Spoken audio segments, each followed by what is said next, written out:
Hello, everyone. I'm the okayest bassist, and this is my Klos ukulele bass. I did the unboxing a few weeks ago. Explained that I had been sent the instrument. It was sent as a demo kind of thing. So I guess technically this video also counts as an ad because it was sent to me for review purposes. I was not paid to review it. But I do have the option to buy the bass if I so choose, and I'm probably going to end up doing that. I'm not 100% yet, but we shall see.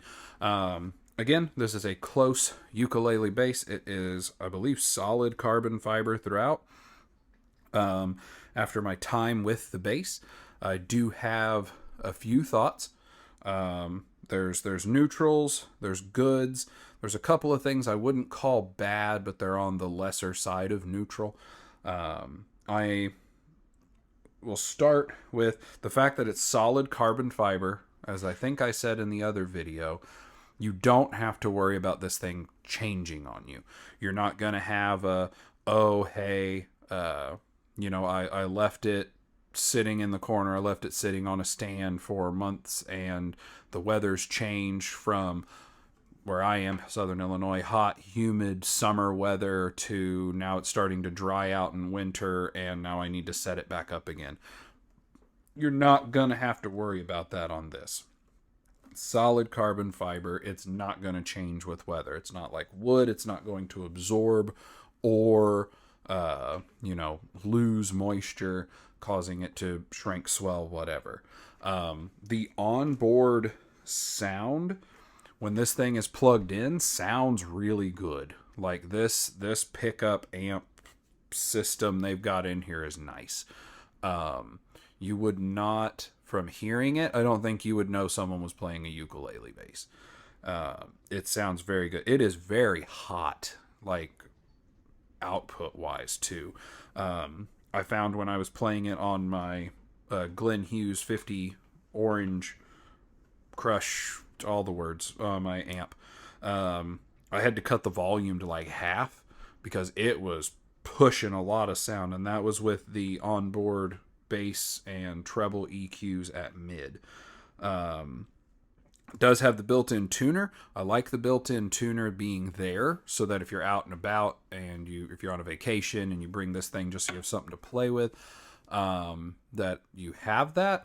I don't like onboard tuners kind of as a rule. I prefer to have like a tuner from the amp or using a clip-on tuner.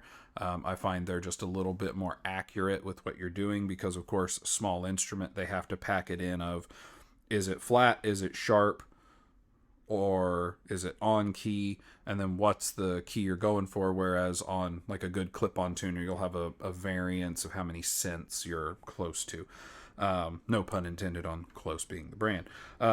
One that I will say is a less than neutral, and I know it's because of size, and I know it would have cost a lot more to put like rechargeable batteries or something in, but it uses CR2032s. It uses, I think it's two. It uses two CR2032 watch batteries for the onboard electronics. I just hate watch batteries. You can go on Amazon and get a set of CR2032s. You can get like a friggin' 12 pack of them for less than $20. Probably way cheaper than that. I just don't like them. It's not something I keep around, so that means if this thing dies, I'm almost certainly going to have to either run to a store and pay more, or I'm going to have to order them online and wait until it happens. And I would suspect, I'm not 100% sure, but I would suspect that because this is an acoustic, it's an active preamp to get the signal and magnify it, sending it to the output. So if your batteries die, it does have a battery light. Like, it has a little red battery light. So if the batteries are going dead, it's going to tell you. But if you're dumb like me and you don't pay attention, then you might end up having a bass that you can't play until new batteries come in. So that's one thing. A good thing on it, it looks freaking great with these tapes. And I like the sound that the tapes are putting out. I didn't do any like major research. It was just an experiment. I have found that I think because the strings, they're inherently made for electric instruments, and they are a string made for a 30-inch scale length, not this one, which I don't remember what the scale length is. It's that much. Um, they do have a harder time staying in tune than the original made for a bass ukulele string does. So I may end up reaching back out to Klos and asking for a set of those strings back. I don't know yet. I've only had the instrument for the few days since I got it here, and then I've not had a whole lot of time to mess with it between work and kids and everything else. So I'm going to give it some more time on these, but the tapes were not engineered for this use, so they're not performing as well as they did when I had them on an acoustic bass that was the right scale length, and those strings were made for that scale length. So it's underwhelming, but it's not a fault of the bass. It is a fault of me not doing the research and just figuring, hey, it's a string, it'll work. There are other mechanics at play at which I was heretofore unprivy. So, fancy way of saying I didn't know enough, and now I'm finding out. So I do like the bass's weight. It is super, super light. I mean, there's like nothing to this, but as you will see, if I hold it by the strap button on the front, it is going to be neck heavy. It's an acoustic instrument, so you kind of expect that anyway. But being carbon fiber, it's extra lightweight. And it's literally just these tuners. And I know they're lightweight tuners because the headstock does not weigh a lot, and carbon fiber in and of itself is inherently high strength to weight ratio, but you've got to use a lot of solid carbon fiber in order to hold up to the tension. So the headstock is I would say the balance point on this is probably, yeah, the balance point is about at the ninth-ish fret, 9th or 10th, where it's gonna, yeah, that's right at the 10th fret, where it's starting to even out. So it's about close to equidistant on length, but of course you have a lot more playing down here on the lower end, so you definitely feel that weight. I mean, there's really no helping that. You have to have something that's going to be able to hold up. I would bet these weigh the same as a Hipshot Ultralight or very close. They're a small gear set, closed gear tuner. So I don't think there's really much weight reduction that can be done. I know they offer specialty multi-gear tuners that can be gotten, but I don't think that's for weight. I think it's just for more precise tuning because, of course, on a shorter length, the change is going to be more dramatic based on how much you turn it is going to do more over a shorter distance. So there is an option of that. I think it's an extra $75 to get those tuners. But all in all, it is a comfortable instrument.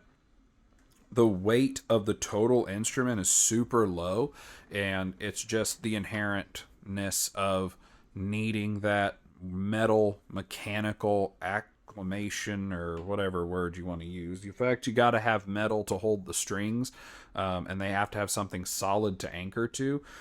I'm sure if someone was really interested out there, you could get one of the small profile turn knob headless systems and make a headless ukulele bass. The problem there is it would impact the soundboard, which you need to be pretty well free and open to get the sound. So it would sound worse and be slightly more ergonomic, but then all the weight would be in the body and nothing up at the head. So I don't think there's a real fix for it. I think it's the best it can be, and it's not a bad thing. It's just you definitely notice the weight on it, but I think you notice the weight because the rest of the body is so ridiculously light. So that's how that is. Other than that, the thing's really durable. My kids have gotten hands on it, and it's not, I don't see a scratch. I don't see any blemishes. I would suspect the fingerboard and frets are the first things that you're going to have any real notice to them. Probably the gear tuners, for paint and such. But either way, it's fantastic. I really don't have much to say about it. beyond that, it's really good. And the only downside I'm finding is my idea of changing the strings as of now doesn't seem to be the best option for them. But again, I'm going to take a little more time with it. As in, like, maybe the next time I'm practicing for church, I may just go ahead and use this to practice, just so I can get more time hands on actually playing it, not just the amount of days that it's been in my house. So let's break down on our 4 P's of scale for rating this thing. For playability, I give it a 4. It is very playable. My only thing is, of course, with very, very short scale, you have narrow string spacing. These string spacings are more narrow than what I'm accustomed to playing on a guitar. So that's inherent to this instrument. Obviously, shorter instrument, shorter scale, you have less room for fretting. I just find that as I'm trying to play, during the unboxing, I played a little bit, and there were times where I was trying to reach 2 frets apart and I was reaching 3, just because that's what my hand expected to do. So 4 out of 5 on playability. When you consider the instrument itself, it's a 5 out of 5. This thing plays perfectly. It's just my scale goes on across all bass instruments, so 4 out of 5. On parts, 4 out of 5. The only detracting factor on it are the tuners. And again, I don't really think there's much Klos can do about the tuners. I don't know of any way to get lighter tuners. Maybe things like Hipshot Ultralights, or the I think they're 3/8 inch size Goto Resolights, or a couple at like grams lighter. I mean, you could go for something like that. These do seem to be regular tuners. They're not like a special, like on my other ukulele bass. These aren't made to use like the big rubber hose type strings. So I think these are just standard tuners. So you might be able to swap them out for something. I just don't know what the weight difference would be. Anything would help, just because of the amount of leverage that you have going against the ultralight body. But just because of that, I'm going to give it a 4 out of 5. Everything else on this thing is spectacular. The onboard amp system's great. The batteries, I don't care for the CR2032s. Were I buying this instrument at the price tag it comes with, I would love to have seen an option for a rechargeable battery that like used a USB-C or something to plug in.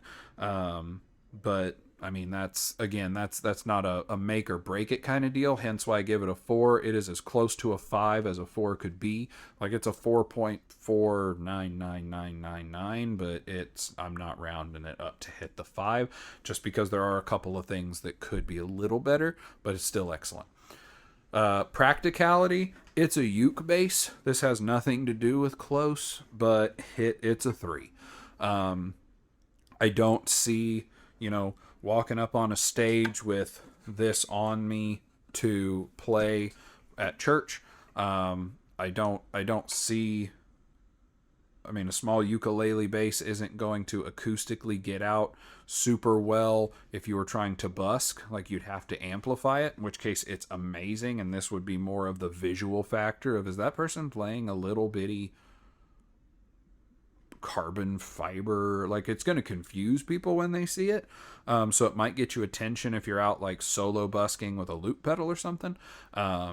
But out of practicality across, again, all bass instruments, it's going to get a 3. I'm pretty sure that's what I gave the other ukulele bass, because it is what it is. Like, this is something I would grab if we were going to go sit outside on the porch and I wanted to play bass with everybody. This is something I would grab if we're going on an overnight stay to a hotel. If I have to go on a business meeting and I know I'm going to have a couple hours of downtime in the hotel room, I would grab this to take it, so I don't have to bring a full-size bass in a case or bag and my amp. This is what I would grab if it's, hey, I just need something for right now that I'm going to be able to hear. This would also make an excellent instrument for, like, I would say sitting on the couch, but then, you're going to be making the music with other noise in the air from televisions and stuff. That's why I have just a 5-string little short bass, little short scale. That's what they're called. Anyway, Travis. So again, 3 out of 5 on practicality. It's not like a thing I would expect someone to have gigging or busking. And for around the house, it's great. You plug it in, it's great. But I just don't see a huge practicality for the ukulele bass genre itself as an instrument. So there's that. Finally, purchasability, 5 out of 5. You can still buy these, and they're immediately orderable. Now, obviously, custom made carbon fiber. They are making them. It's not like there's a factory somewhere just chugging thousands of these out a day. So there is a lead time. I think most all Klos instruments have a lead time anyway. But it's 5 out of 5. It's purchasable. You can buy it, and they will make it, and they will send it to you. There's absolutely no problems. It's not like it's discontinued or anything. I haven't seen or used the other one, but there is also a travel bass, not a ukulele bass. So I'm going to see if there's a way to try that out, or if I know it has where you can unbolt the neck and then collapse the neck. So I think that might be the only difference between it and the ukulele. I haven't done any of the research, but I know when I was looking up information on this one, I saw there was another that they called the travel acoustic bass. So I'm going to see about that as well. But that brings the total score to 16 out of 20, I believe. So this has a lot better scores than a lot of other stuff. The biggest detracting factor is what it is. Tell me if you think that's unfair to rate a ukulele bass on the scale of, a standard 34-inch scale bass. That's fine. You can tell me that. This is my channel. I'll rate things how I want. But I do appreciate the feedback, and if you make a compelling enough argument, then I may retract the video and put an edit or put a public apology out. If you're convincing enough, go ahead. But 16 out of 20, again, that is with 2 points taken away because it's a ukulele bass. If I was comparing this to my small amount of knowledge and usage of ukulele basses, this thing is the top of everything. I've played a few different ones. I messed with 1 or 2 of them, I believe, at NAMM. I've played a few at guitar centers or at local music shops, and this thing's the best one I've played so far. And again, you don't have to worry about wood having a problem with cracking. Like my kid knocked this over the other day, and I thought, oh crap, and no, it's solid as can be. Like, it's not having any problems. So 16 out of 20 if it's just on ukulele basses themselves, or even all acoustic basses at that point. It's a 19 or a 20. Like, the comparison of this to the ukulele bass I have on the wall is this is every bit of 50% better in like all aspects than the other one. Namely, the best improvement is the carbon fiber and the fact that you can use a metal string, not the weird rubber hose things that I hate. So 16 out of 20 for all basses, 19 or 20 out of 20 for acoustic basses. So there you have it. As always, thanks for stopping by. Thanks for watching. I hope you have a wonderful day.